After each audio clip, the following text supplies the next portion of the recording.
the Scuttlebutt podcast. Our guest today is Keith Dow and Tyler Carroll of Dead Reckoning Collective. Dead Reckoning Collective is a veterans publishing company that exclusively publishes veteran works. Welcome to the show today, guys. Hey, thanks for having us on. Looking forward to our conversation. We've been on like this writing kick recently, getting several weeks in a row here of like different veteran writers. So it'll be good to get to the source and talk to you guys. Do you want to give us a couple minute spiel of your backstory and what led you here? Yeah, for sure. So I'm Keith Dow, co-founder of Dead Reckoning Collective. I did 5 years active duty in the Army. That was when Tyler and I met. We can get into that a little bit later, but did 5 years as an MP. Hated the majority of that job, but thankful for it because it showed me a lot of like what I did not want to do for the rest of my life. Got out in 2013 and jumped right into school pretty much. Worked some odd jobs, construction stuff and landscaping and stuff like that. And then jumped right into school with the GI Bill. Did a Bachelor of Human Services. And then from there, wasn't exactly sure what I wanted to do. Started working at a hospital and kind of got exposed to the clinical environment while I was working security there because we worked a lot like on the mental health floor and stuff. And so from there, I ended up also using VA benefits to do a Master of Social Work, which is what I'm doing now. So I also, when I'm not doing Dead Reckoning, I also work with 107 Foundation, working with veterans suffering from toxic exposure related illnesses and stuff like that. So we stay real busy. Tyler also wears like 7 different hats. But Dead Reckoning is for sure the passion project. Then I'll let him talk a little bit about himself, but yeah, I mean, Dead Reckoning takes up a lot of our time and a lot of our passion goes into it. Because Tyler and I, when we first met, didn't even actually realize what we had in common, or how much we had in common. So, yeah. It's got a weird way of sneaking up on you, and you like the more time you spend with each other, you're just like, oh, you also think that way, or like, oh yeah, it builds over time. Yeah, for sure. One thing I'm realizing is I think we might be talking to the Army version of us, Brock.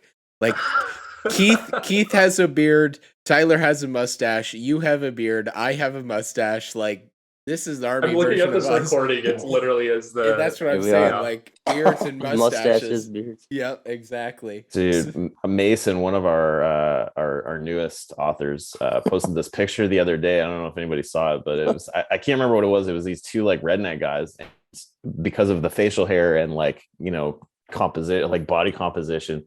He posted it and said like this looks like the Wish app version of Tyler and Keith. Yeah, it's that guy, the You Betcha guy, who always does these like little skits on Facebook or whatever. Oh, but, yeah. I was dying. And I was dying. The Wish app version, that's like a common joke now, and that's like it just is such a harsh dig. Oh yeah. yeah. We get a lot of clever ones aimed at us now and giving us a hard time, but it's all good. Yeah, I'm all right with Keith being my partner.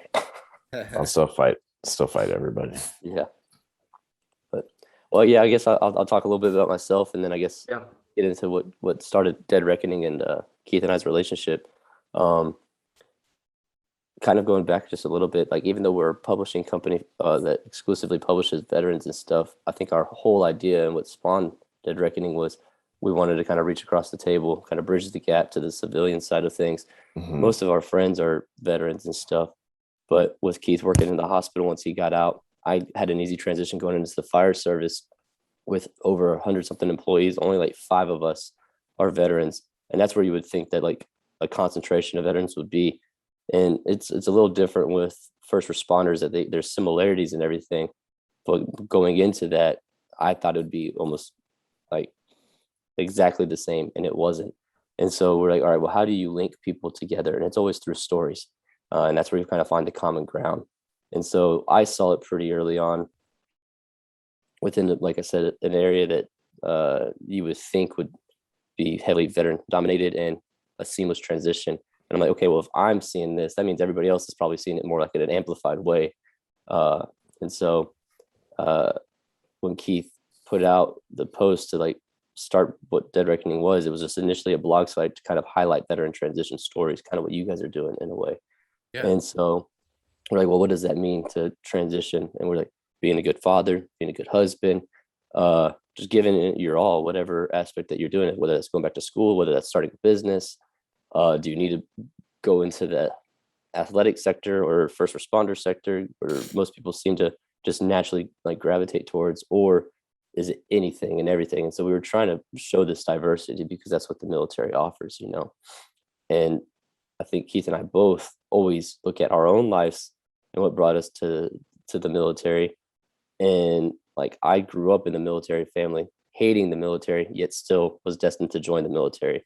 Where Keith was like, I from what if I may be speaking for him, but like, it wasn't even an idea until like months before doing it in a way. And it's because he saw other people doing what he thought he should be doing, kind of thing. And so whatever reasons you join, they're your reasons. And somebody is going to be able to relate to that, whether they're a veteran or not, because you feel drawn towards a calling, whether that's actual service or whatever career you end up getting into. And so when Keith and I met in Italy, we just were friends. That was all it was. He was an MP. I had a buddy that was a medic that had a wife that was an MP, and we just happened to like meet and didn't like immediately click it off, but we liked each other. Everybody likes Keith and I liked him, but that was like kind of all it was. And then he left soon after we met.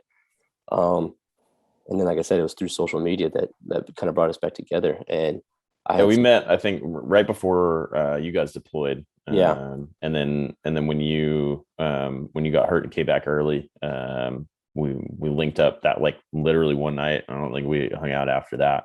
No, not just us two. It was like in group settings and like only a couple times. And when I came back, all my friends were still deployed, and so I didn't have that many other people to kind of rely on. But since I had met Keith and he was still there as the MP, that's what kind of like got us back together. Yeah. And then after I got out, I was dealing with how I got hurt and my time in Afghanistan and all that. And I wasn't writing a whole bunch, but I would write occasionally. And then while I was hurt, I was reading a ton and I was working out a ton. And like, what better way to get you mentally and physically like healed is read, write mentally, and then work out physically. So I was like all in the self-improvement mindset and really processing things, but I felt like I was doing it all alone. And when Keith kind of made the like little probe out there, like, hey, does anybody want to start up a blog? I was like, well, hey, I've written this. Would you be interested in this being on that blog? And he was like, absolutely, let's start there. And it kind of went a little mini viral. It was about coming back from the battlefield before you felt like you were ready, whether that was being hurt or you spent your whole time there and still you came back before the war had ended and the mission wasn't accomplished, essentially. And so, and how friends kind of make inside jokes that you're no longer a part of, so you kind of feel an outsider within being part of the community that you thought you were in. And there's a lot of stuff, you know. And so it hit really, really well. And then it kind of just kept forming where we were just talking to people like you guys, and we realized that writing and reading is like this like underground like punk movement, and essentially like it's not cool to do that, but it is actually. And a lot of people are doing it, but kind of in secrecy. And so we're like, well, let's kind of like give this more of a voice. Let's give this more of a platform. And so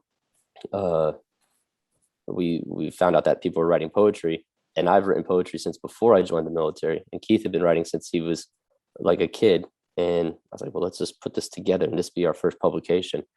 And again, that hit somehow. And it just, we had a kind of a feel of the pulse of the community without really realizing it. And this demand of reading and writing and kind of self-exploration. And what better way than to understand your own story? And that's one of the big things that Keith always talks about is like, are you just like living your life essentially? Are you writing your life, or are you actually like the author? Are you taking control? And when you become an author, when you become a writer, you have to analyze everything and get the best understanding you can. And as objectively as possible. And that's stepping outside of yourself and your experience and making assessments of why you're in the, why you are where you are. What did you contribute to that? Who in your life has kind of informed those decisions or influenced them, and all that stuff. And so there's just so much that goes into reading and writing and understanding through other people's experiences, and then getting a fully articulated version of your own experience. And so that was like the influence, and like that's all like just now coming to the realization after we've been doing this for years and years, because I think we were just kind of reactive, essentially, like, hey, let's just do this, hey, let's just do this. And like looking back, we're always like, man, like it's just crazy how everything has just kind of continued aligned. But yeah, once I got out, I joined the fire service and wanted to share those stories. I wanted to share military stories, and wanted to talk about being a father and a husband, because I think most men can relate to that as well. And so that's kind of where I'm right now. I'm a father, I'm a husband, I'm a business owner, a firefighter, paramedic. Like it all encapsulates, and I'm able to kind of share all of that. And at the same time, I'm pursuing my MFA, and I just started my final semester, and the MFA is in writing. So we'll see how all of it goes. That's really cool to hear kind of how this whole thing came to fruition.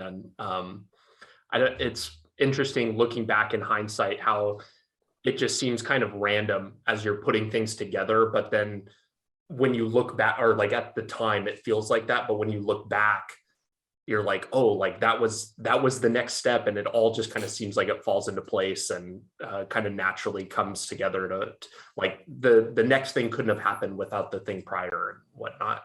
When you guys, we always talk about like one of the things there's a couple things that we're really passionate about and really into pushing on everybody else and in urging other people to explore themselves, but one of those things is for sure like finding creative people and like surrounding yourself with creative people regularly. And that's one of the things that Tyler and I have going on, is that we have a really great creative relationship. And we're not so naive that like we don't realize that like that is for sure like what keeps driving all these projects and stuff. We have too many ideas, like without enough time to complete all of them. Like we'll never run out. Like I was just saying, I've been saying it the last like week in a couple conversations, but like I don't understand like when people get bored. I don't have time. I don't have time to get bored, and I have this never ending list of ideas and projects that like Tyler and I constantly want to do. We have projects that we want to do on our own, but like even the projects that we have on our to-do list that we want to do solo, or that we want to be our own project, we constantly like tap each other for input and advice and critique and stuff like that. So that whole like surrounding yourself or finding like a guild type thing, like it's crucial in creativity, and that's one of the things. We'll talk a little bit about like the development and education stuff that we're doing as well, but that's one of the things that we're pretty passionate about as a company is finding some peers, or even people who aren't like you. Yeah, and I think that was what has made Dead attracted to others, is the collective mindset, that community. And when you are creative or artistic in any way, like all you want is, in a sense, is some type of validation for your works and your projects and your ideas and everything. But you also need the inspiration to finish them, because they're not anything until they're done. And the only people that really can understand the necessity for encouragement are other people who are in that space. And so, like, what do you do when you want to surround yourself with like-minded people that want to go defend our country? Well, you join the military. Well, what do you want to, who do you surround yourself with when you want to create insane ideas? Creative people, and so we just were able to kind of combine those ideas and fortunately help create and be a part of this community that has been just evolving nonstop. And it's incredible to know that like we are part of it, but also help influence it. It's something we're very, very aware of. And also we both, like he kind of said, we're not naive to know that like we're extremely lucky to have each other, because most people are doing this all on their own. Like there would be no Dead Reckoning if it was just Keith, and there'd be no Dead Reckoning if it was just me. Like when I'm slacking, he picks it up. When he's slacking, I pick it up. When and then at the same time, we're able to encourage each other to kind of just keep going and all that. And so it's incredibly important to find people just like you two, our friends, to kind of like latch onto and leech off of at times too. Like it's like when he's crushing it, I'm like, okay, now it's my turn. You know, it's like that competitiveness too, and not like to see him fail or do better than him, but it's like, I know I can do that too. Yeah. For sure. Like I think just an overwhelming desire to not be the weak link, and we for sure like fight like fucking siblings too. But like, it's always constructive. Like, thank God we don't live next door to each other, because the picket fence and separating the yards would probably be broken 100 times over. Like, stepbrother style, like fighting and getting hosed down by our wives. But like we have a really, you know, part of the great thing about our creative relationship is that we're not afraid to tell each other when and like an idea does not speak to us, you know, that the other has, and we're also not afraid to, like, if the other is, you know, passionate enough, like to let them like either like to run with it and allow them to fall on their face or whatever, you know. But like, and sometimes it smashes, but either way, like we have a really deep respect for each other and our taste and our, you know, our creative differences and stuff, as well as the similarities. Yeah. I couldn't agree more with everything that you're saying. I think going back to like finding your people, I've said it for years and years now. The people that you choose to have around you says more about you than anything else, as a person. It really does. And there's a lot of similarities there between you guys and Brock and I. It's just a couple episodes where I was like, dude, I'm sorry, like I dropped the ball. Thank you. You were crushing it. Like you picked up the slack, you know, and so it's really, really nice to have that friend. And I think it's super important for doing what it is that you're trying to accomplish in the creative space.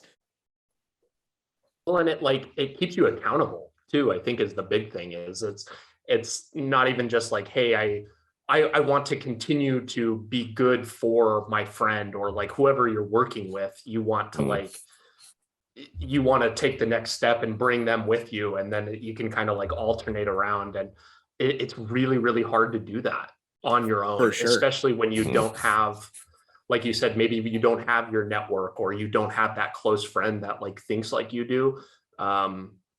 Man, it's really fucking hard to do that. Yeah, and the analogies I immediately usually go to are like the gym or fitness or something like that. I was a medic. I did personal training briefly. I'd work out at the station as much as I can. And like yesterday with my crew, we did a partner workout. We're all motivated after the holidays, of course, and we're like, we need to get everything back together and all that. Feeling thick after that. Yeah, exactly. All that holiday cake, you know. Well, if I'm rowing on my by myself through like a circuit, yeah, I'm gonna keep like a 2 minute or 2:20 pace because I'm gonna slow it down and just chill and not work too hard or anything like that. And yesterday during our 5 rounds, each one of us were like rowing at like a minute 40 pace, like just burning through a minute 30 pace. And like, there's no way I would do that by myself. I'm not gonna push myself that hard. But when I know like they're waiting on me or they're relying on me, you're always going to do better. And so, like I come from sports growing up, like I played a lot, and so like I thrive in those team environments. You know, it's like Keith is my partner, my teammate. You know, I can't let him down. Just like all of this, you know. So Yeah.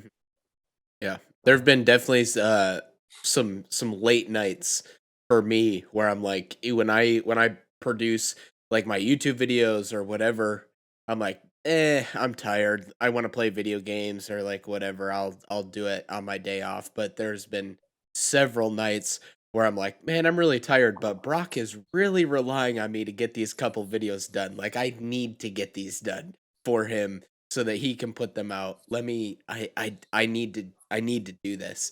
So having that like extra push of somebody, just like you're saying, Tyler, of somebody relying on you, is that's big. Like that's a big motivator, because sometimes it's hard to like motivate yourself for your own personal stuff. And I'm sure it's the same thing with writing or whatever other project you're working on at the time, where if it's just for you, you're like, it could wait. I'm tired. I want to watch Netflix. But when somebody's like relying on you, you're like, I gotta log in. Like I gotta get this done because he did his part and I need to do my part now.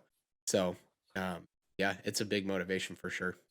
Yeah, I think the communication is key too, because Tyler and I, for sure, like with everything else that we have going on, we get like that. And so we're just brutally honest with each other, like, hey, like, I'm not doing it.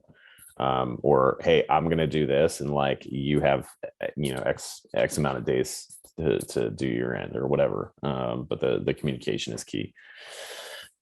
Yep. You guys have, I'm curious, like I know my relationships and the people that I have that like kind of close bond with or whatever, like Tim and a few other friends. Did you guys know like almost immediately when you met each other? You said you just hung out that one night. Oh really? No, Huh. Tyler I was like like a Keith, like buck I said. 50 soaking wet. He did not strike me as a person. He was very fresh in his career too. I was like at the end of mine, and he was at the beginning. Um, so he like, and I was just like, oh man, like he's a nice kid, but like I just did not know um what we could have had in common, like he still had like a super boot haircut. Like he was like it's super drunk the first night I met him, trying Oh to boy. get me to tell him the Master Mason's password, like just like Yeah, I was. I forgot about that. he and I was just like I didn't, but we didn't talk enough. Like, you can for sure like enjoy someone and like have um no inclination to like continue to get to know them. I just knew that like he seemed to be a genuine person, and I liked him. But knowing what we know now, like we've always had more in common than we realized, and we continue to find things out about each other that like that reveal even more of that. Where like we have a ridiculous amount in common. We just didn't. It was too much to unearth at that time. So Yeah, a lot of people like they see me and Keith and like they're like, oh, you guys like contrast each other well because they see me as this firefighter dude, like all American boy. I get it all the time. And Keith's in the punk rock scene, and it's like neither one of us, I don't think, judged each other for that by any means because he had like the hand tattoos and was like I said, in the punk rock scene growing up. I didn't think anything of it because I just don't give a shit about that. I But like to joke with Tyler's wife about how perfect he is too. yeah, All it's American boy. Yeah, it's yeah, really really fun. I'm very, very aware of the perception I give off. Yet that's just all it is a perception. I've done a lot of stuff in my life that a lot of people don't know. So I guess I'm just good at hiding it. I don't know. But uh and I come from a childhood that I had to grow up very quick and deal with a lot that a lot of people just don't know. And not that like I keep it to myself by any means, but it's not like just information I just put out there uh with anyone. But it yeah, we didn't necessarily just like immediately click, but we got along really well. And I don't know like if I immediately click with like that many people to begin with. So I'm friendly with most people, and I can develop a relationship I think with pretty much anyone. But something like this, like I think it's just something that just matured over time. Yeah. I also I think it comes down to too, like if we're a pretty good gauge of character. And I think we both pick up on different things, but like I'm very much of the mindset like when I meet someone that like I can get a pretty good read on them usually. And if I can, it bothers the shit out of me, but like I can usually get a pretty good read on somebody.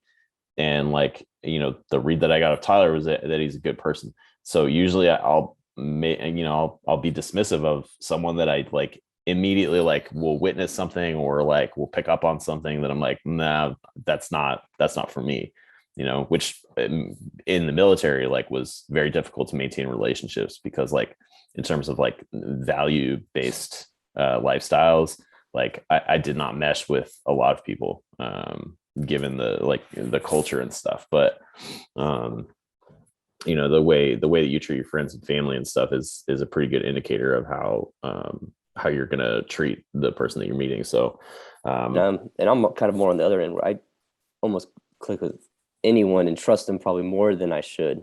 And yes, like, I want people to like I just put my faith in people. I haven't necessarily ever been burned by it per se, but like I just want to believe in the best of them. And I feel like if you are already kind of pitting them against themselves in your mind, like they're going to fail. And so I try to give some grace. And I'm probably too forgiving at times. And so that's where our balance is at, is over here in the middle is where we meet on most things.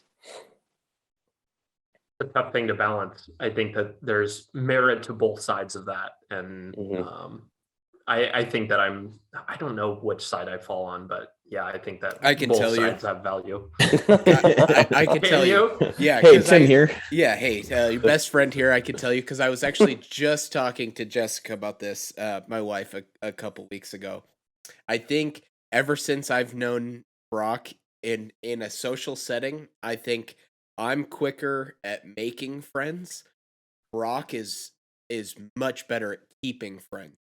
So Brock is just like me, like he's very, very likable, and we make the joke that everybody likes Brock. That's his fiance makes that joke. I make that, like, everybody loves Brock. I don't like either of you. Yeah, I mean, I appreciate that. This is awkward now. Yeah, weird.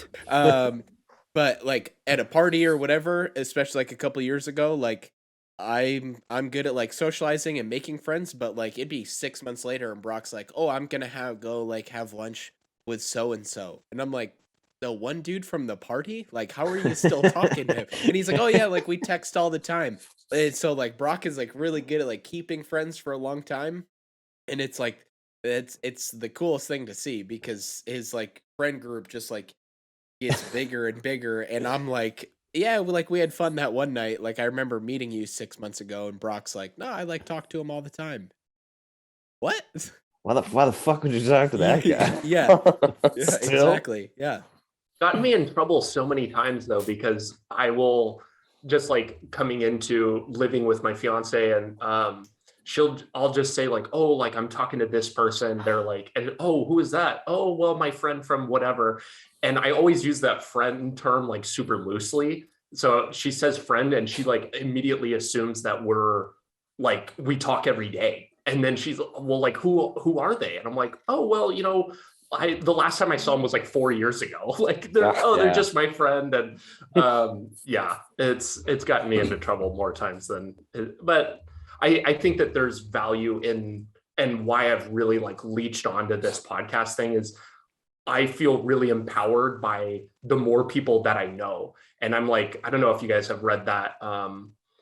There's a Malcolm Gladwell book, I think it's Outliers or The Tipping Point, but he talks about like the connector people, like that's who I am. And like, I feel empowered by like, oh, hey, you should talk to this person because they can like offer you something, and like having those connections. And you guys are probably our 8th or 9th interview maybe.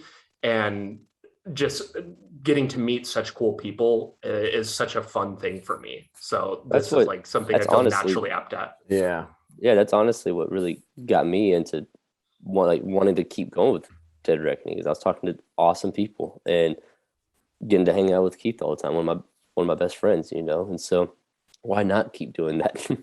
I also realized a long time ago, just a side note, that like you don't have to be like best friends with everyone, and you don't have to like stay in touch with everyone all the time. Like sometimes I feel guilty, and I have to remind myself that like sometimes a relationship is literally one interaction. Sometimes that's like what you get out of it, and it doesn't always have to be this ongoing thing. Just like you don't have to be like heartbroken every time, like when you're like young and stuff. I think that was kind of when I started learning it, but like you don't have to like be heartbroken every time a fucking girl breaks up with you, or vice versa. Like that can just be like the experience that it was, and then you go on.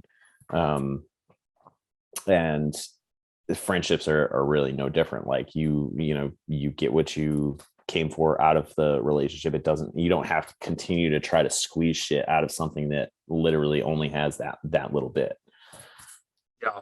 Well, and there's so many, when you think about what it takes to be friends with somebody, there's so many things that have to line up at the same time. You have to be kind of in a similar phase in your life, like in terms of age, like, like if one person's having kids and the other person is in their drinking and partying stage, like that it's not a deal breaker, but it's not going to immediately connect. You're not going to connect over talking about staying up all night with your kids. And then you need to kind of have similar interests, and then you need to be in the same place in the same time, and also have like time to foster that relationship. And there's a lot, the stars really have to align to like be consistent long-term friends with somebody, and then to actually have that endure when people are moving at different paces it's incredibly difficult. That overcommitment side of social anxiety is fucking crippling, and like it's one thing that like I'm not shy about it at all anymore. Like, hey, no, like can't commit to that. Why? Because I don't want to. Like I'm not fucking interested. Oh no, I'm not gonna come out. Like, oh, like do you have something going on? Nope. I just don't want to. Like, it's not like, you don't have to do things that you don't want to do. I'm at a point in my life where like that is for sure the mantra. Like, I'm not doing shit that I don't care about, that I don't want to do. And the sooner you can kind of wrap your head around like how empowering that is, to have the time that you want because you make the time that you want is pretty game changing. For sure. And I think people respect that too. Like when you're just brutally honest with somebody, they're like, okay, no, like makes sense. My wife and I work together. We're both in sales. And there's been like so many times somebody that we work with would be like, hey, we're like going downtown, or we're going to do this. Do you guys want to go? And my wife's like, oh, maybe. And I'm like, no. And they're like, oh, like why? And I'm like, I don't want to. Like, I think it confuses a lot of people. Like that, does. The guy that punched the kangaroo in the face, like, and the look on the kangaroo's face. Like, I think it's like that. I think like a lot of people like don't know how to react to that. They're like, oh, yeah. And you didn't like, especially when you don't lie about it. Like, oh, well, this is fucking weird now. Like, no, it's not. Like it's weird that somebody's telling you the truth, Right. It's something that I've had to learn over time, especially with like the dead reckoning thing, and like just to say no to things it's a skill that you have to develop, because especially when you're wanting to pursue, like, grow something too, and the stress that goes into that, because you think every opportunity is going to be the opportunity to take you to the next level or whatever the case may be, and so you talk yourself into things that probably aren't gonna give you the payback worth your time, and so you do have to actually filter through a couple decisions and like, okay, yep, that's just not worth my time. Well, correct me if I'm wrong, but I would assume too, like with the Dead Reckoning Collective, it probably hit a certain point where you guys, I would assume, had a lot of people like reaching out to you, and they wanted to do certain things or have you guys on certain things or whatever the case may be. How was that to kind of like adjust and start telling people no more often than you probably used to? I know personally what's hard is this is a business, and initially it started off very personal because I started with one of my friends and we were just excited to give back to the community. And then it grew into being a business, and I had to change my thinking of, oh, I'm a business owner now. Like, I can be people's friends essentially, but at the same time, like, my time is extremely valuable now because I also have a family of 4 kids, and they're my priority more than anything. And if everything's always pulling me away from them, plus my other job, plus my own schooling and my own passions, like, whatever I'm approached with, like, it has to add value.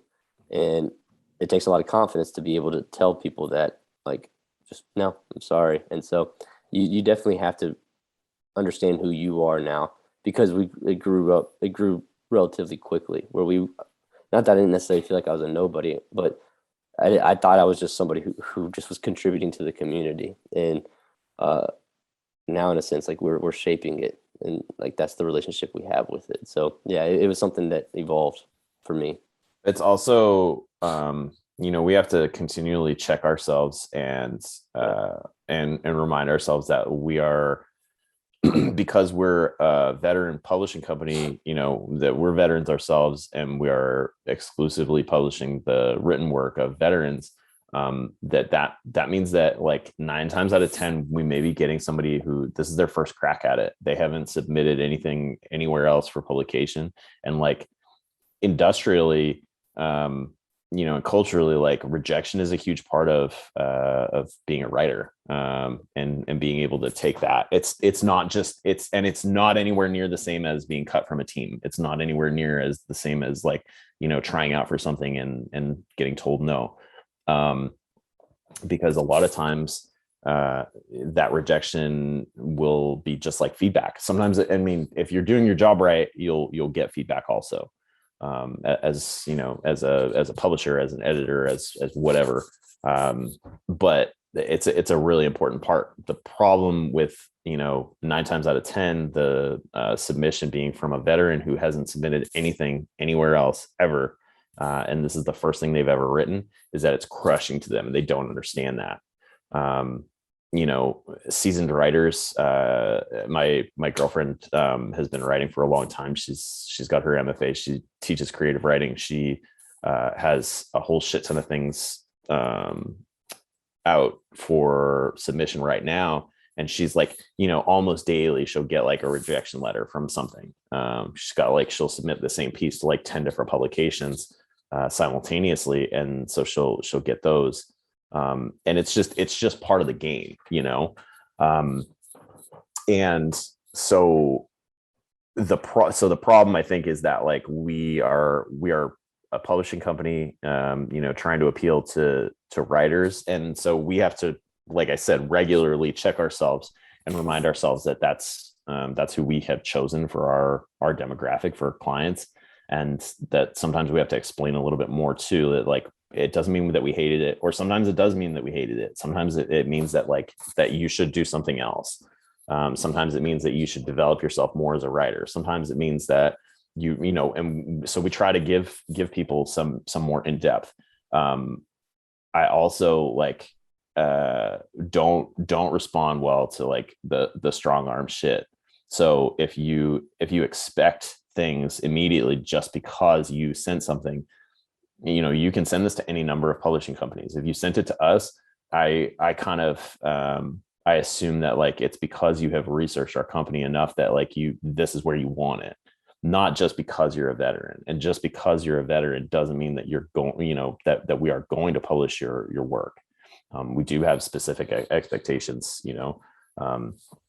and so we try to maintain a level of accountability, and we try to provide good feedback. We try to do a lot of things, and that's, like I said, with the like development and education and stuff, that's kind of why we've started doing that too, because we saw a need for it.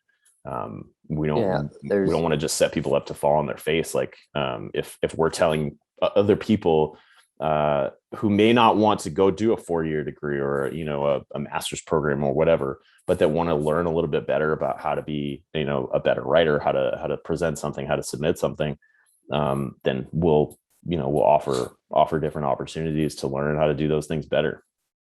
Yeah, this is a world that like Keith and I are still like continually learning about and broadening our understanding of it. And like I went and pursued a business degree so I could understand business that much more, because again, that's what we developed into. I needed to understand writing that much more, so I pursued an MFA. What does that mean? Like, not only am I learning and becoming more of a subject matter expert, it also shows that you're becoming disciplined in the craft, and that's what this is. And just because you write something doesn't mean it deserves publication. Just because you have a cool story doesn't mean you know how to write well. And so that's what a lot of the educational side of things is like, this is a world of its own that has its rules that you have to kind of play by a little bit. And like when you guys reached out for the podcast, it was extremely professional. And so you understood the value of our time and the value of you, who you are, and like your confidence within what you guys are offering us to be able to come onto your podcast. Like that's a relationship. Like it's a business one at first, and then it could develop into more of a personal one. And again, that's what it's a weird dynamic, because we started kind of grassroots, and like I feel like that's where we will always kind of be. I like the idea that we're approachable, but they also have to understand what we've created and value our time. And it's a hard balance, because people want the feedback. People want some direction, especially because this is so new for them. And that's what we wanted to create, is like, hey, this is an important aspect of your life that you probably aren't doing. Just like, again, the working out thing, like, hey, go get the reps in. That's what the writing is. Go get the reps in. Just because you wrote one thing doesn't mean you can go run a marathon now. You can go get a publishing. I'm like, a publishing deal. And so it's like, keep working at it. That's what we're doing constantly. It has become work. And we posted something not too long ago about being a writer. And it's like, what makes you a writer is you putting in the work. The Art of War, Sun Tzu, whatever, but The War of Art by Pressfield, he talks a lot about that. Is it doesn't take that creative an idea or that interesting of a story to write a book. Like, that is a huge contributing factor. You know, what creates a book? The work you put into it. Like, work is the one requirement to finish a project. Everything else is supplemental. And so it becomes work. And that's what's hard between like Keith and I's relationship, even at times, is we have a work relationship, but a very personal relationship. And it's hard to separate. And that is a struggle and something that we are constantly, again, checking ourselves. And at the same time, again, we started grassroots. And so we understand the appeal that we have, and we understand the demographic that we're appealing to. And so, like, just because I go get an MFA doesn't mean I need to look down from my Ivy tower, because that's what we hated about academia, you know? But it also should show that, like, I have an understanding now, a different one. Whether it's better or not, who knows? But at least a more informed one. We're finding a very healthy balance regularly of being gatekeepers, as well as like breaking shit down that we don't like, you know. So it's, I mean, we're constantly finding things where like, why is that a thing? Like, and then so we just don't do that. Like, where it's just, you know, it's one of those like cultural, like industrial norms that like everybody just kind of does, and we're like, well, yeah, we're not gonna do that. Like, that's stupid to us. And like for like the slush pile, or for my MFA, one of the classes I took was specifically to help publish the university's literary journal, and I was one of the assistant editors for that. And so what does that mean? They sent like literally 100 short stories to us, and we had to read through the slush pile, is what it's called. And so what does that tell me now? Well, now I understand what the general demographic, like the general writer, is writing about. So that gives me an understanding. Well, what is like, and then I also studied classical and contemporary fiction now. And what made those writers stand out? Well, they were always looking into the future. And so when people start writing about interesting stories or interesting ideas, sometimes, unfortunately, the market's just not in demand for that too. And that's a totally different conversation. It's like, this is good writing. It's not marketable right now. You're behind the times, unfortunately. Or you may be too ahead of your time, you know, like, let's figure out how we can find that balance. Yeah. And those are things that like we're learning to understand that much more, because we have put ourselves in this community. Mm-hmm. Can you guys talk a little bit about, we've kind of jumped around a little bit, but can you talk about, I guess, so this started out as like an online blog, right, Keith? Can you talk about the development and what was the tipping point for when you talk about what you were doing with that, how long that ran, and then what was the deciding factor of, hey, this needs to be a business, and like, maybe the development of the business. And something that I'm in particular curious about is, obviously you guys are not doing this for nothing. I don't believe DRC is a nonprofit by any means. How do you balance, there's so much in the veteran community that's like about giving back. How do you balance like, hey, we need to like, we're making this a business, but also trying to do good at the same time? Does that make sense? Yeah, I mean, we understand the value of sustainability, and we also understand the value of passion. So balancing those things is important. And you know, we want to. I think every project that we've done, Tyler and I go into with the idea that it's going to fund the next one. You know, it's important for one to do well, because like you know, we've had little missteps where like we've thought something is going to do well and it hasn't. You know, everything is done pretty well, but there's been like one or two things where like you can tell like we thought it was going to do better than it did, and it did not. And so like having those expectations is sometimes disappointing. but I mean, in terms of switching over to the monetized side, from a blog, really, it's sustainability. Are you going to be able to sustain just doing something for free forever? In the business world, like you have to, you can't expect to take a paycheck, first day. You have to be willing to do some work for yourself for free. That's not working for somebody else for free. That's actually like fueling your own passion project and stuff, or doing what is going to do well eventually. So I think with that, like with this being like project oriented, Tyler and I have always like done each of these projects knowing that if one is doing well, it's going to fund the next one. And then collectively those things are all going to fund the greater good. We also, like in like the altruistic sense, we do those different charitable projects. So like, we have like a series of the developmental courses right now, and the third one in this series is a recovery-based course that my partner is teaching, and all the money is going. So when we're going to kind of try to do that with these developmental courses, like, when we do a season or a series of them, one of them is going to be, donation based, and also the donations are going to fund, something else that somebody else is doing. Same with the poetry anthologies that we do. Like all the money from those right now goes to 107, has gone to different like nonprofits and charities in the past. So we try to do those, just to keep ourselves honest, honestly. To talk more about like the business side thing, Keith mentioned at the beginning, like I wear multiple hats, and so like it's hard to like see the world in multiple different ways. But I think that's the gift of a writer too, as you can. And so the creator, artistic writer in me sees the world one way, but then the business side of me sees another thing. When we were just the blog site, essentially, I know what I noticed was like there's a dozen of these, like just within the veteran community, and each one of them brings something different to the table.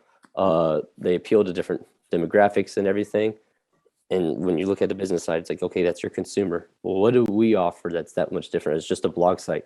Well, at that point, it was just really us two. And it's like, in order to create something like that, you have to continually put out that content.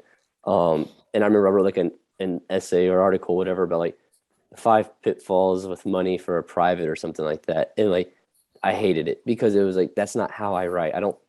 That's clickbaity. That's like, well, what value does it have? Everybody knows them, and like there's some value, I guess, into it. And people thought it was funny or whatever, but like we're not necessarily journalists, and we're not trying to go get the news and this and all that, or really op-ed pieces, like opinions.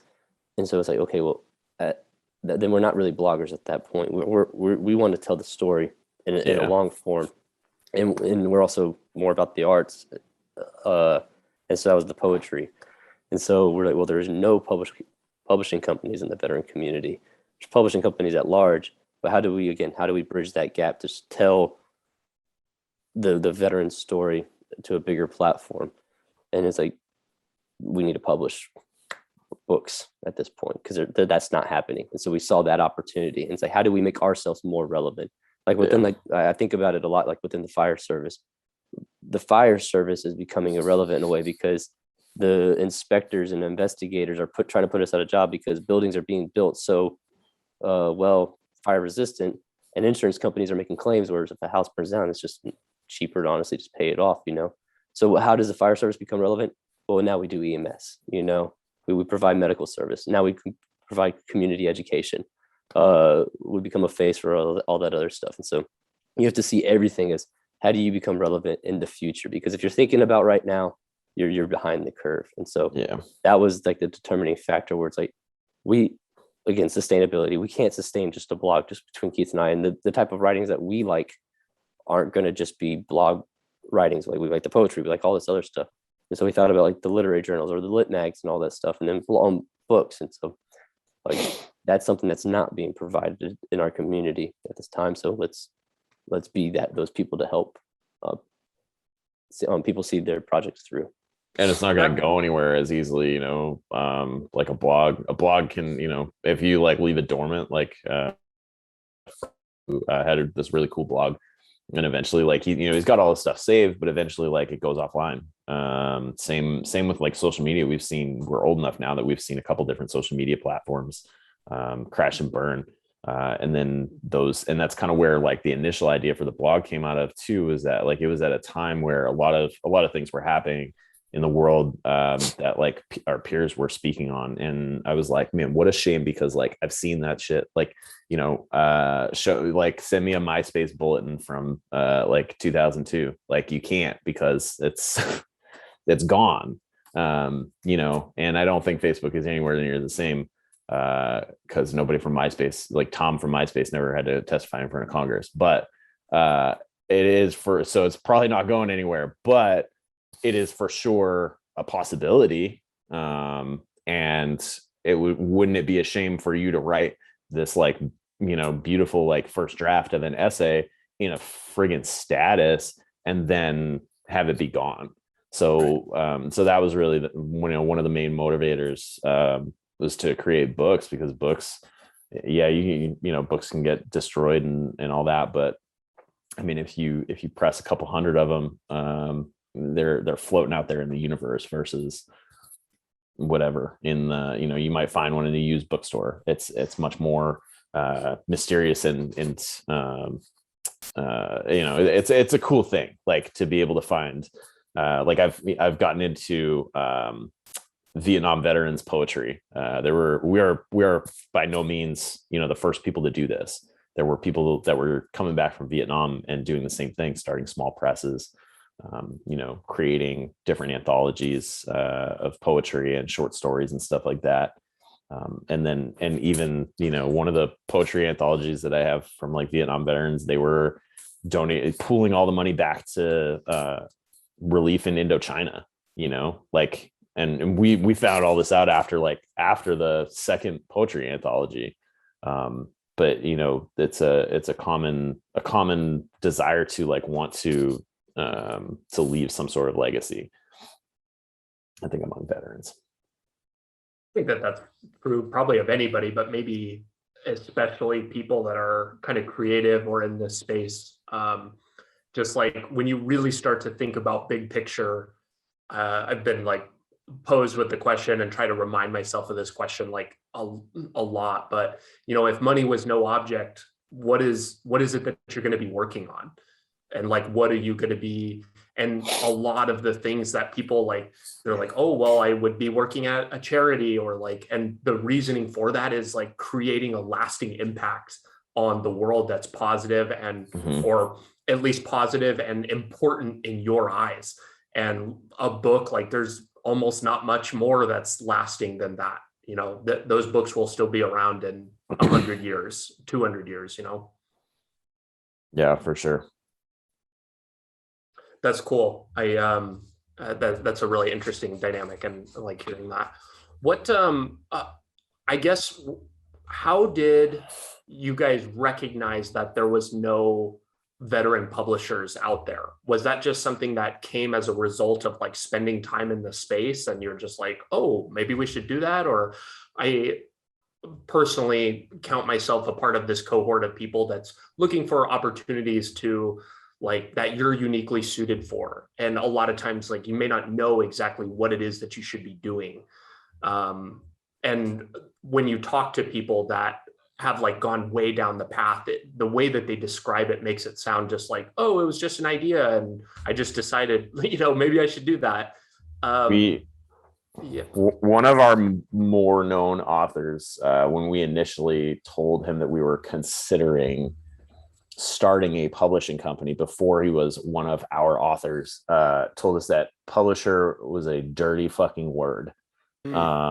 And now I count him as one of our closest friends, and for sure, one of our rock stars, our champions.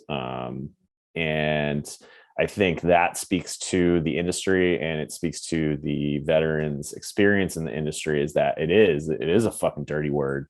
It is a negative experience for a lot of people. So we saw not necessarily that no one was doing anything similar at all, but that like no one was adequately or honorably serving the population that we wanted to.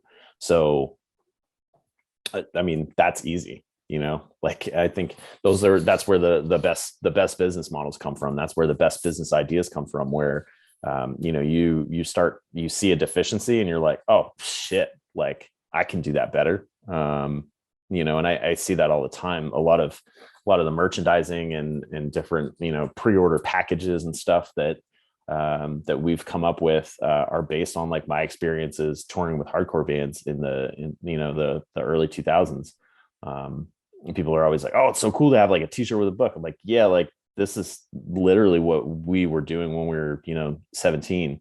Selling CDs and having a shirt, having a plethora of items like with whatever the main thing is really cool. It's also really fun. It's like that's one of the parts that Tyler and I enjoy the most about working with an author is that we can do things like that. We can come up with these cool little unique items, or these like limited edition t-shirts that also tie in with the book. So I think like you said, like the music industry kind of influenced us, and even like the movie scene as well. I saw all these stories just being somewhat distorted, being Hollywoodized and all that, and like that's the all-American hero type of thing. And it's like, okay, well, that's not really the case usually. And like I was in the 173rd, the deployment after Restrepo, and like when you watch that documentary, like that's what it was like, like that's the truth. And so I've always liked documentaries, and usually any kind of independent films. And it's because they're not necessarily as concerned about the propaganda necessarily, and they're not necessarily as concerned about the money.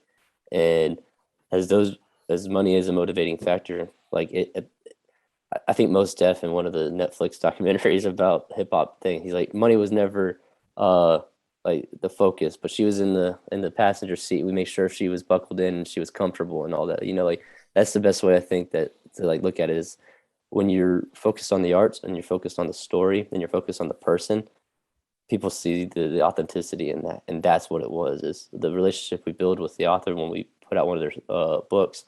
Like I'm constantly sending them the book cover design. They're giving me the input. I'm sending them the interior book, and they're giving back feedback. And so that book becomes something that they help create, not even just the words and the story in it, but the physical copy of it, And I think to them that holds so much more value when it finally gets printed, where we've had friends that go with a little bit bigger publishing companies or big ones, and they have almost no say in it other than what they submitted. And then the edits that come back, like they've already signed kind of their story to the publisher so they can make those changes. And so we just were like, no, let's focus on the individual, the person. And that's what I get from it. It's fun. The relationships too that we build. So what was that transition like, going from kind of like running this blog into, okay, now we're lacking in this space. There's really no publishing companies that, that work with veterans. This is what we want to do. What's that transition like? Like, do you already have a plethora of authors that you're like, okay, we're good to go? Or are you turning it up tenfold and being like, okay, now we need to really find a couple books to publish? We threw ourselves on the fire first. Yeah. The idea, that's what Fact and Memory is a collection of co-authored poems from Tyler and I. And the whole intention of that book was really to fine tune our process. We also both wanted something out there, but we really wanted to create something together, and we wanted to create a product that we could use as a model. And we did it really well. We still have people complimenting it all these years later, and telling us like what a great collection it is, both like the content, but also like the aesthetic. And so that was really important to us, that we, if we're going to screw something up, then we do it to ourselves first. So when I say like threw ourselves on the fire, like truly, literally did it. Yeah.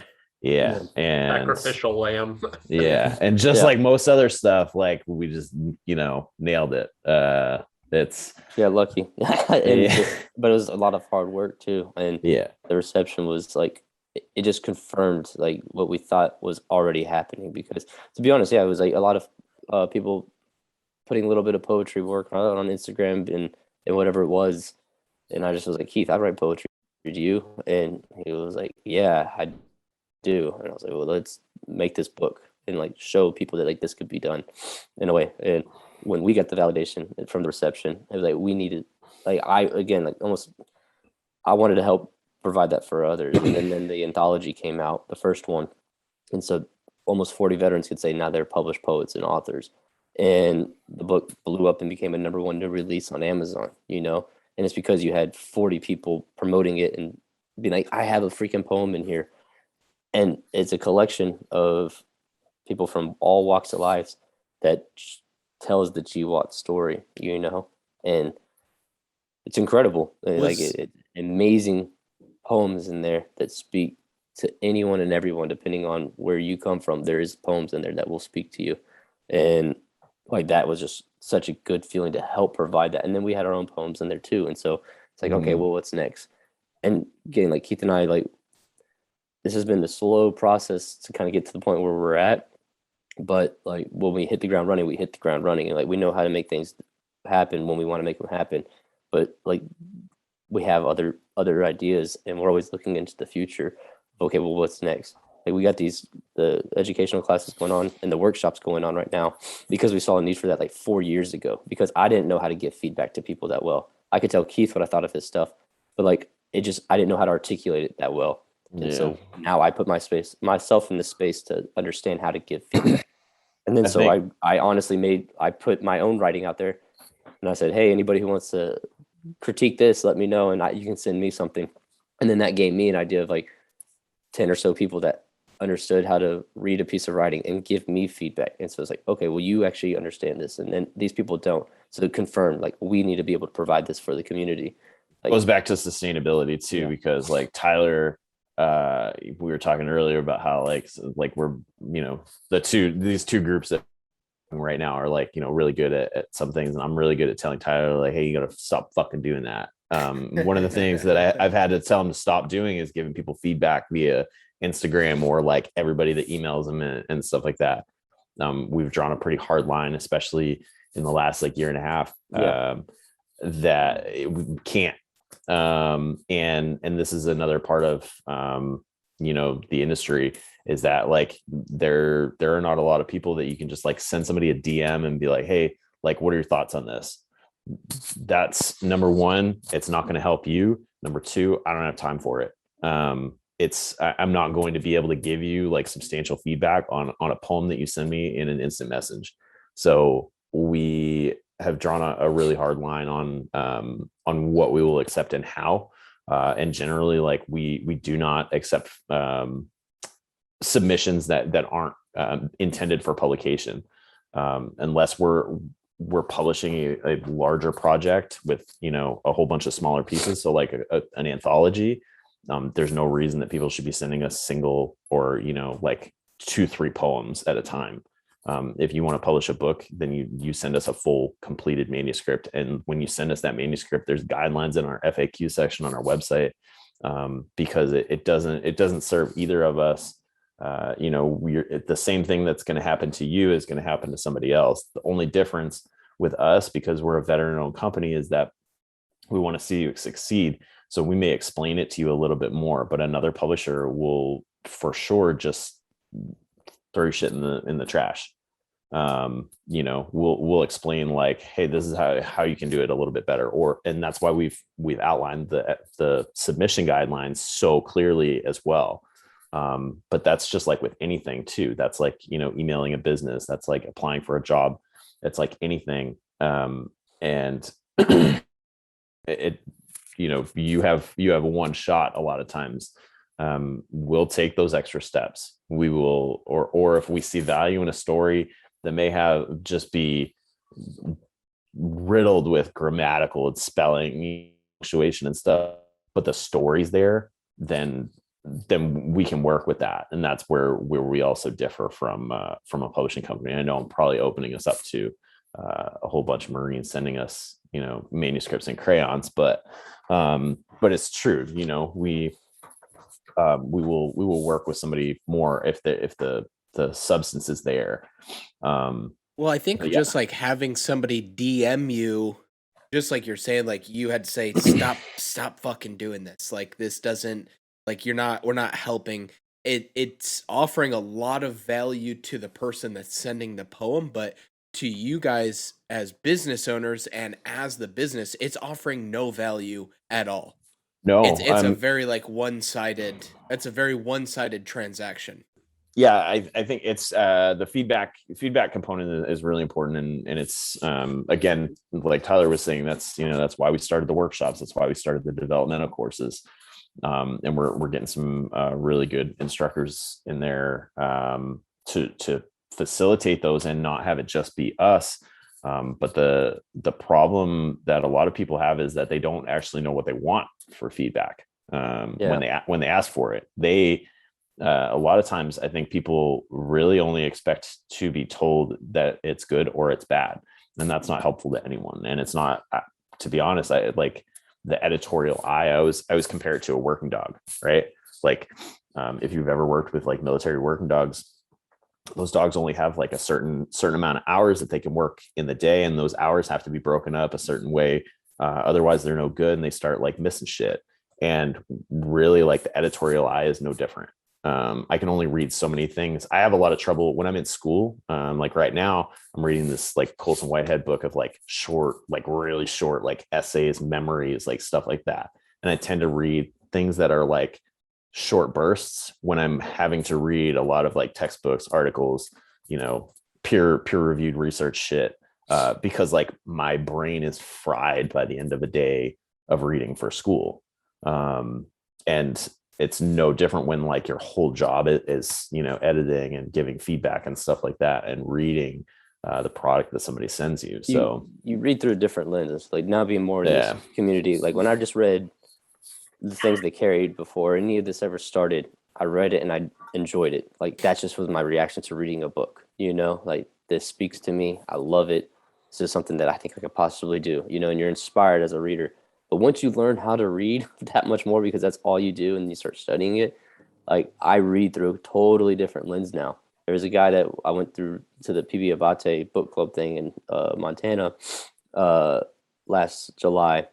And when he told us how he reads, like he's working on his doctorate, he's highlighting like themes within the book. So then he can go back and do quantitative research on them, because he's trying to create the veteran lens for writing, like how do veterans read the text? And so when you ask me for feedback, you're asking me a totally different question than you're asking your significant other, your friend, or your aunt. Like that's totally two different questions. And we've had, and Keith he's a good little check valve for me, but you can't do that for people anymore. And like I agree, like if it's somebody just that I know and I've been friends with forever, I'll read it and I'll probably give them just like hey, you may need to think about this, this, and this. And like, that's as much effort I'm going to give them. And I let them know that right off the bat. But when you're talking about actual constructive criticism and feedback, like I read through a totally different lens now than I did just 2 years ago or 5 years ago. And so it requires a lot more effort for feedback. If I just want to read for enjoyment, I can burn through it or whatever. But to read with that eye, it requires a certain amount of bandwidth. And, there's only so much that you can give.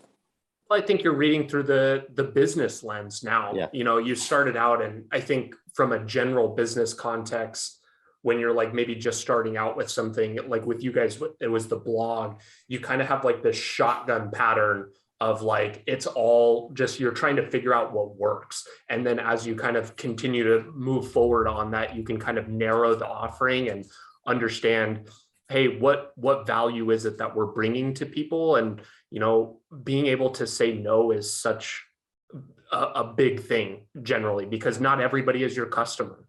It's not everybody has a great piece of work, and that's okay to say. And you guys said something, you're not doing anybody any favors by just accepting or publishing everybody just because you're another veteran, you're a friend. Yeah, it's like Sometimes it's people need to hear the hard sustainability stuff. and valuing your own time too, right? Like a doctor can't treat every single patient. That's why we have triage. Like Yeah. you cannot do you can't do everything. You can't be everywhere. So prioritizing it is important to prevent like burnout in yourself too. What I'm curious, and hopefully for our listeners too, like can we get a breakdown of like kind of the step-by-step process if somebody wanted to be published by you guys? What's kind of the general guideline of how that would go, how long it would take, maybe some of the economics? Can you guys kind of walk us through that basic process? Yeah. So like I said, if you have a completed manuscript, then the first step is to go on our website and look at the FAQ section. And in there, you'll find all the submission requirements. And then from there, you should then go back and look at your manuscript based on those submission requirements and determine if you do have a completed manuscript. And then there's all kinds of things that we can have conversations about, like why do you want to write this book? Why is this book important for people to read? What kind of book is it? We really don't limit ourselves to any one genre. Poetry has for sure been our best seller in every sense, but we don't limit it at all. At any rate, then once you put the manuscript in the document prescribed in those FAQs, then you send it to the email that's in there. Once that's done, then we review it. I'm in acquisitions. Tyler's the managing editor. I'm the acquisitional editor. So it comes to me first. And I look for a couple different things, but mainly like the first things I'm looking for are the submission requirements. So can this person follow directions? Very similar to a lot of stuff that we experience in the military. Sometimes you'll get DQ'd just based on the simple fact that you didn't follow simple instructions. And that's important for a number of reasons. Once we determine that it's a project that we want, then Tyler will also review it, and he and I will agree on it or disagree on it. And then sometimes we'll fight for a couple of weeks about it. But that's typically what the initial process is. From there, you get a letter from us expressing our intent to publish, because sometimes, we were talking about it earlier, sometimes people have simultaneous publications or submissions, simultaneous submissions. So we want to make sure that since you have sent it, that you still intend to publish with us. And then from there, once we hear back from the author, then we send out contracts and all that. And then we get started on the fun stuff, which is, cover design and formatting and editing and all of that. Very cool. And how many, I guess, give us a sense of how many you guys have done so far? Where are you guys going as a company? What do you expect to do in 2022 if you've had those types of conversations? I think we're on 11 books this year. We have at least, we'll probably have. I think we're on this year. Yeah, we'll hit at least a dozen. At least. And this year is going to be really cool. We have a whole bunch of different projects in the shoot, probably more than we can actually make happen. But that's we're not stopping. So it really. And as the business grows, the team continues to grow. Now we have educators, we have editors more. So then the process just gets that much quicker and that much more fluid and everything. Yeah. What is a typical start to stop, from the time that somebody sends in their manuscript and let's just say it's good, they're a candidate and it's in the format and they've met all the requirements and you guys want to publish it, from the time that they hit send on the email to publishing, like I have a book in my hand, what is that? How long can that take? How long is typical? It can be as short as probably like the quickest it will be is 3 months, and that's hauling. Yeah. And right now it can take 6 to 9 months, realistically. Sometimes we'll get manuscripts that have already been professionally edited, Yes. which is, I mean, this is a great talking point, actually. You know, there now that you can self-publish a book if you want. You can also get a book edited, you know, outside of a publishing house. The problem with those things is very similar to any kind of like DIY or shortcut thing, in that like there are people who want to take advantage of you.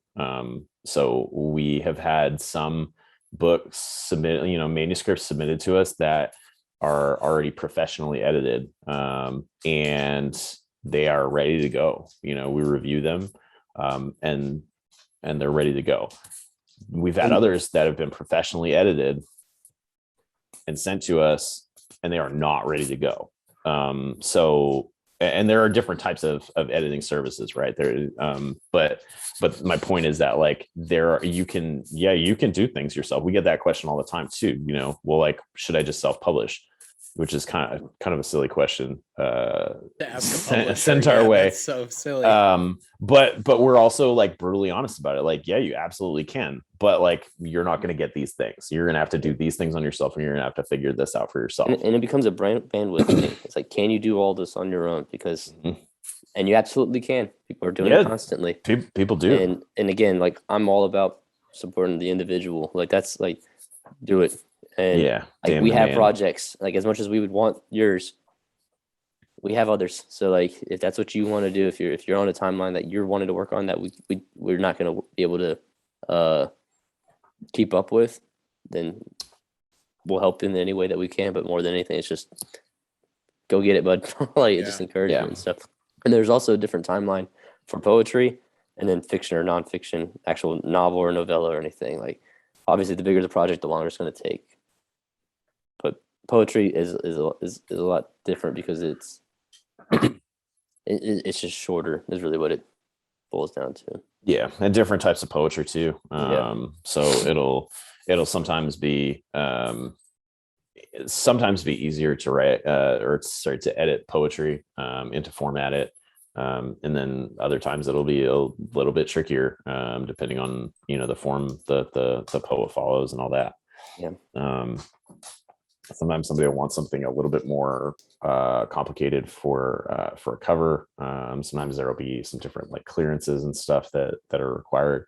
There's all different kinds of variables in the projects that we've encountered already. So there's something super powerful about like when somebody says like, well, I could do this, you know, could I just do it on my own? And they almost expect you to say like, no, you don't want to do that. Like let us do it for you. There's something super powerful about just being like, yeah, you can. Like I have enough. We have enough projects. Like go for it if you want. That almost like to the, I'm gonna say consumer here because I'm kind of like generalizing it, but to the consumer, that's almost like, well, wait, hold on. No, I want you to do it. So that's a powerful thing. It's powerful in sales. It's powerful in construction. So I can only assume that that's a powerful, kind of like a powerful move in the publishing world too.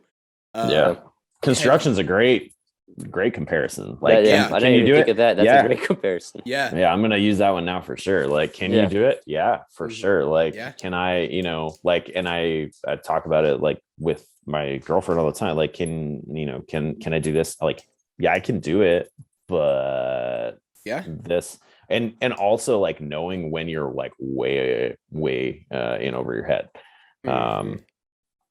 You know, can you do it? Yeah, probably, but it's gonna look like a 5-year-old, you know, pace project. Like, so. And I use that line in sales all the time. You know, people are like, well, I think I could go get it cheaper. You probably can.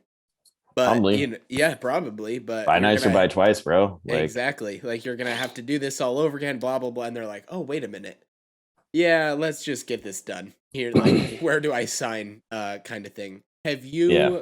going back to like the people get like self-edited, or they'll like have it edited on their own? Have you ever come across a book that you're like, I could tell that this is edited. Like, this is good. Send me the unedited version. Have you ever like done that? No. that I could No. think Well, of.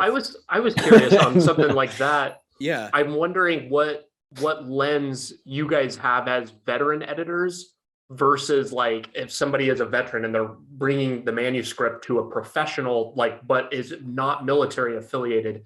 How will they edit differently than you guys maybe? And that's So there's what a I was couple of thinking. there's a couple things that I think about when it comes to editing. Are you editing for grammatical and punctuational and just like Yeah. copy editing? Yeah. Or are you getting the feedback of like, hey, dig deeper here?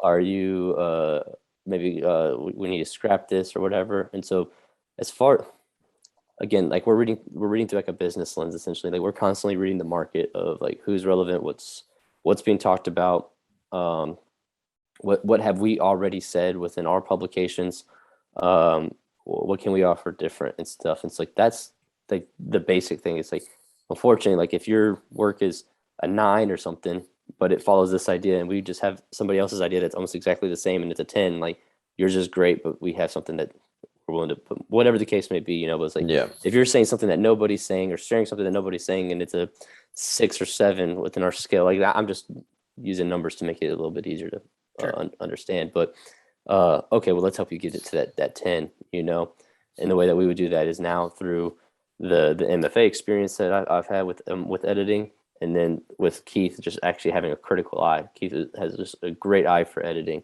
I'm an asshole. Yeah, he as you can tell, he's not afraid to say what he's thinking, that brutally honest feedback. But at the same time, when we're picking at a manuscript, what we're also working with is, and again, I can relate it to the fire service. When we're doing the interview to hire somebody onto our department, like there's only 100 of us there. Can we even work with you? Like, yeah, you may be a stud, but like, are you like likable? To be honest, too, like, are you somebody that we want to live in this house with you for 24 hours? Okay, now on this publishing side, are you an author that we're going to work with, or is this something that's going to be like, are you going to be difficult? Like, we're bringing you into like our family.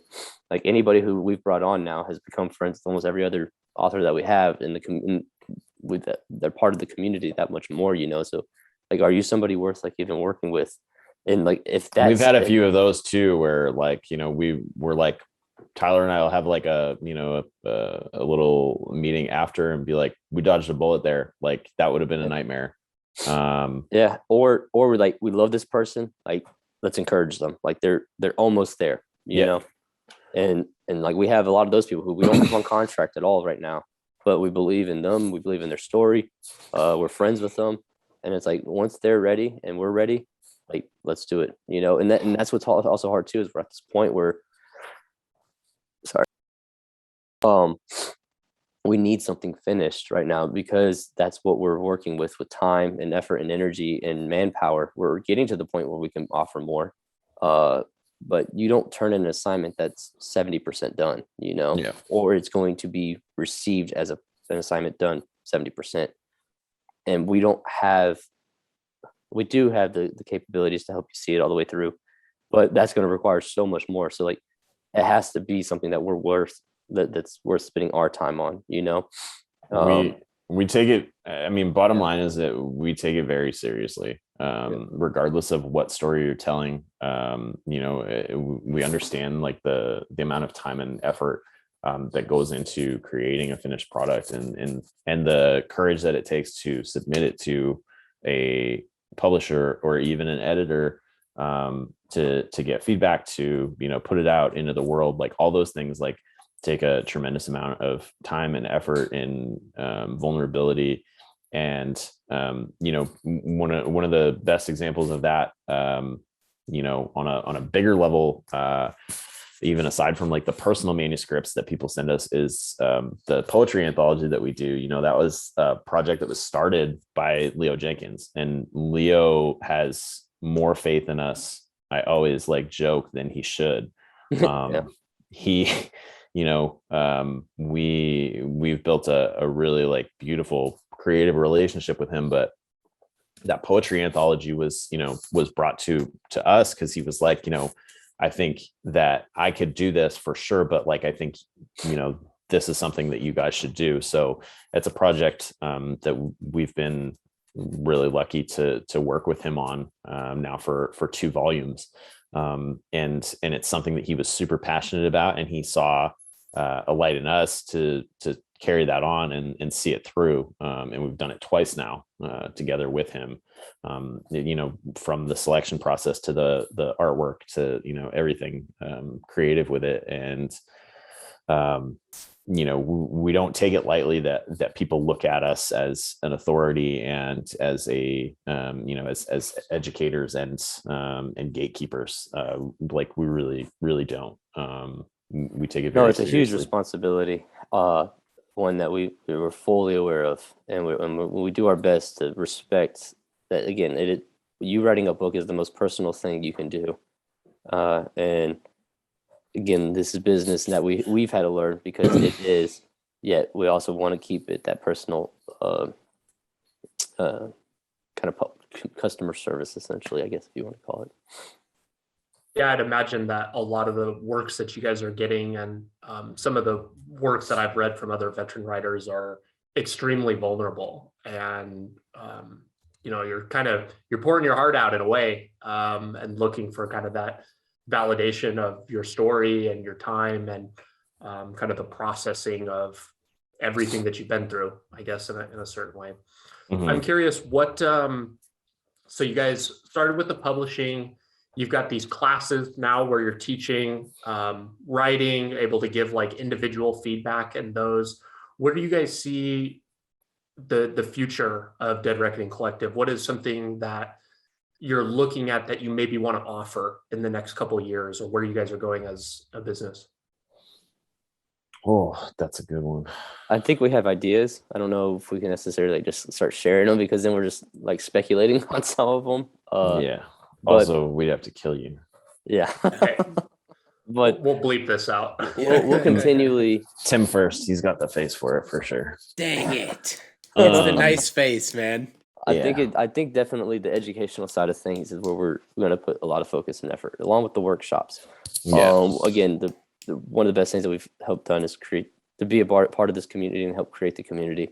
Again, Keith and I don't have the time to give you the feedback all the time, but aspiring writers have clicked together within this group, and now they're talking a whole bunch. So if we can help foster that environment and make each one of those writers that much better of a contributor and that much better of an editor, then all we're doing is just making the community better at the craft. So I think the educational side of things, the workshop side of things, is where we're going to put a lot of focus on. Yeah, just fostering those like professional relationships too, like the different collaborations that we've had with PB Abate and Coffee or Die magazine, and countless others. It's such a cool thing to do, to be able to say like, well, like we don't have the bandwidth for this, but like there's this thing that's happening, and you should check this out. Because it might be a little bit more in line with what you're talking about. That's not really what we do, but they do it really, really well. There's a whole bunch of different things within like the literary industry and the veteran community that these things are happening all the time, especially with writing and writing workshops, courses. Like one example, community events. Yeah, one example that like I've had the idea to do, or the passion to do, is like a literary journal or a literary magazine, and I was bugging Keith about it for years to like, let's do this. And he made the comment eventually, like, we can only be great at so many things. And so if we put this out, how good is it really going to be? How much time are we really going to be able to put into this, And then at the same time, Coffee or Die starts putting out their magazine, So it's like perfect. And so now we have a working relationship with them, where some of our authors have been able to go over there and get into their magazine, and Keith and I are published through them as well now, And so again, now it's about networking and getting into bigger publications and using the resources and friends that we have developed over this time, where again, same thing, not that we're passing you off to somebody else, we're passing you off to a friend, and we're calling you a friend or something, so uh that's part of it, as well as we understand our niche, we understand our value and who we are, and we're going to continue to develop those, and we're going to continue to broaden those spaces. But as of right now, this is what we offer, and we're proud of it. Mm-hmm. Well, and I think that at a certain point, like you mentioned it earlier, but you can't do a lot of things super well, and it's okay to just be really, really good at one thing, because there's somebody out there that needs that. I'm always kind of curious to talk to other veterans and see, I guess, is there anything that stands out to you guys, maybe outside of the writing field? You guys are kind of in that specific niche, but do you feel or see unmet needs in the veteran space that are like interesting to you, or stand out to you on like a personal level?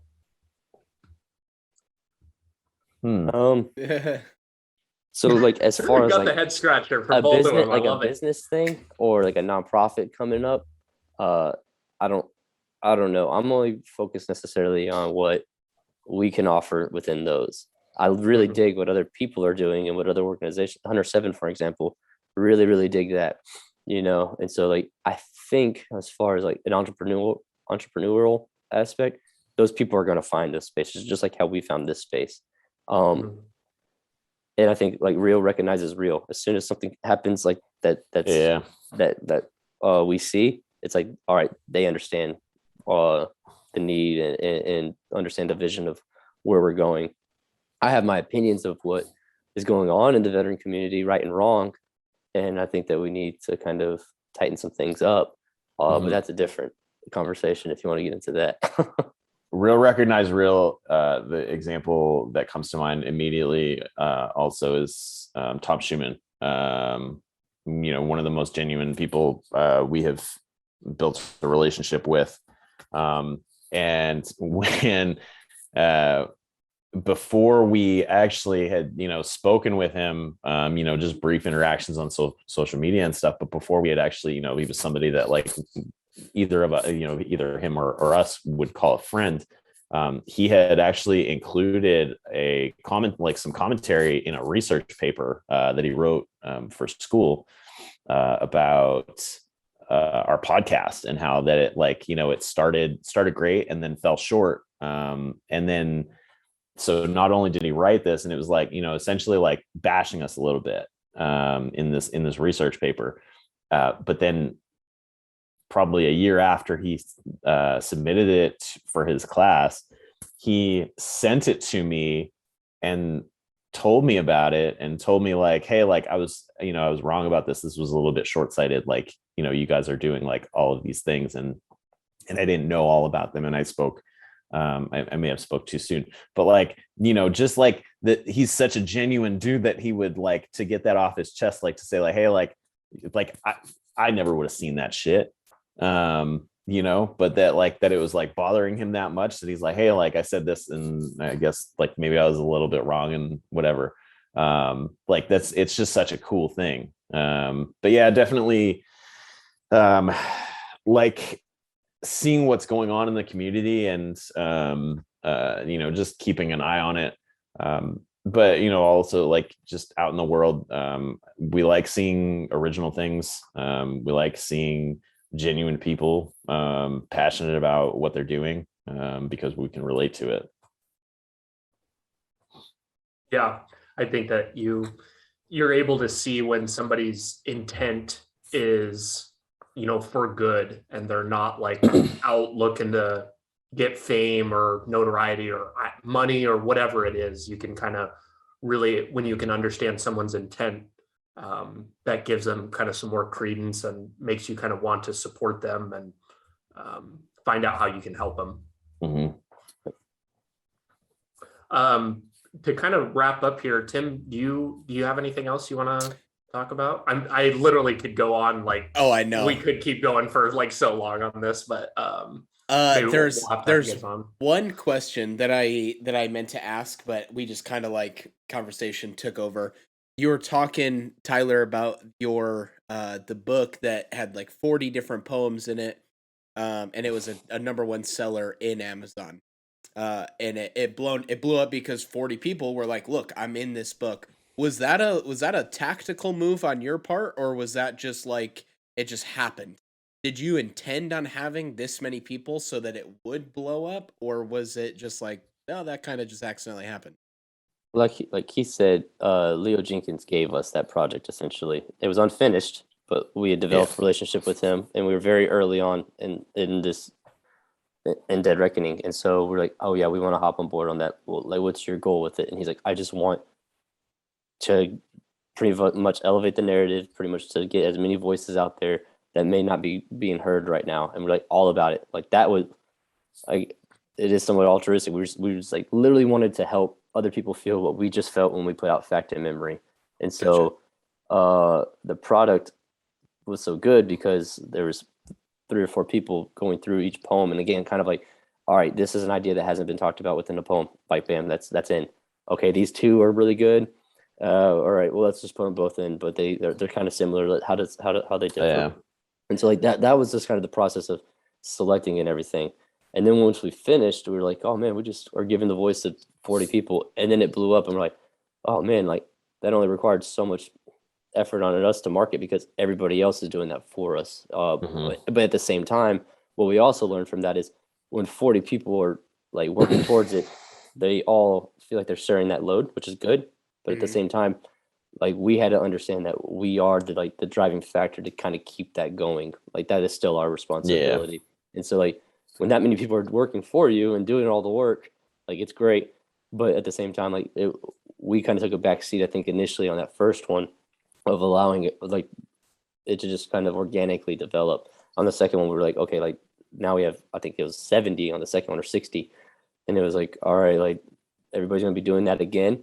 But when so many people are involved in the project, people feel like it's maybe not their as much of their responsibility to market or whatever. And that was like, sure. No, that is the publisher's job to do that. And that was something that we had realized. Gotcha. But it was definitely like oh, that's why it did so well because and then we're like, all right, well, let's do that again, obviously. And yeah. It still for sure helps, having that many voices, but that's, I mean, that really is the point is having that collective community voice be heard. And that's what we've been passionate about with that project in particular, is being able to get that many voices. There's so many different varying levels of military experience, writing experience. Some people, it's the first time they've ever tried to write a fucking poem and they nail it. Some people are support guys or even combat arms guys who feel like they didn't do enough, during their time in the GWAD, that they didn't get their chance, and they're speaking about that. Other people are 10 deployments deep and talking about all the shit that they had to do. It is truly like a comprehensive, creative presentation of what 20 years of war looks like, through that percentage of the population. It's a super cool thing to hold in your hand. Well, and there's so many, like you said, so many different voices, but everybody is kind of standing for the same thing. And it's crazy to see some of the same themes. We talked about themes earlier, like that whole like sense of maybe not feeling accomplished or whatever. Like you see that in people who serve 4 years and people who serve 40.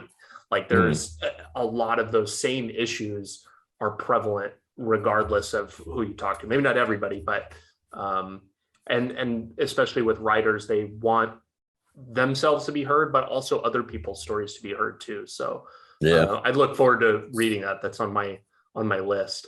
Definitely. Well, cool. I think we could talk for much longer, but that just means that we'll have to have you guys back on if you're don't think that you're the better doppelganger of us. So real quick, I guess, can you guys give where people can go to follow along with what you guys are doing, contact, whatever you want to give out? Yeah. Website is deadreckoningco.com. Instagram is where we're most active on social media, and that's Dead Reckoning Collective. Twitter is DRC Publishing. We don't use it as much as we should because it's dumb. And if you are interested in publishing with us or bringing another project to us, review the stuff like we were talking about, review the stuff that's on the website, but for sure, shoot us an email. And yeah, I mean, we're looking forward to seeing more projects, more people get into the craft and share the stories in whatever format they choose.